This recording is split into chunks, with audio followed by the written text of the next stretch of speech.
সবার আগে তিনি এমজে আকবরকে বলেছিলেন তাকে প্রধানমন্ত্রী না করাটা দলের পক্ষে হিমালয়ান ব্লান্ডার হয়েছিল।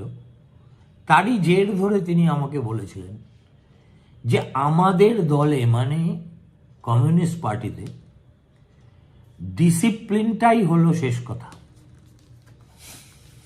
আমরা দলের ভিতরে আমাদের মতামত স্বাধীনভাবে ব্যক্ত করতে পারি, কিন্তু একবার যদি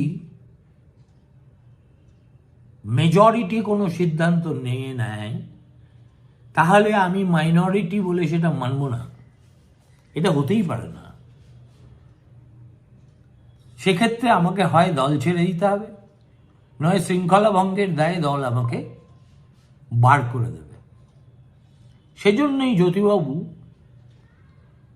একেবারে তার হৃদয় ভেঙে গিয়েছিল যখন পরপর দুবার সিপিএমের সেন্ট্রাল কমিটি বৈঠক করে তার প্রধানমন্ত্রী হওয়ার প্রস্তাবে জল ঢেলে দিয়েছিল।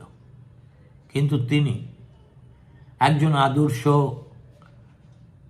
ডিসিপ্লিন মানা কমরেড ছিলেন বলে দলের বিরুদ্ধাচরণ করেননি।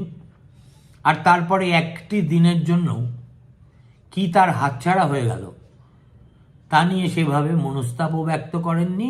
ইতিউতি দু একটি সাক্ষাৎকারে পিড়াপিড়ি করলে বলেছেন বটে, কিন্তু দলের ভিতরে জ্যোতি বসুকে কেউ বিক্ষুব্ধ বলে দাগিয়ে দিতে পারেনি কোনো ইস্যুতেই।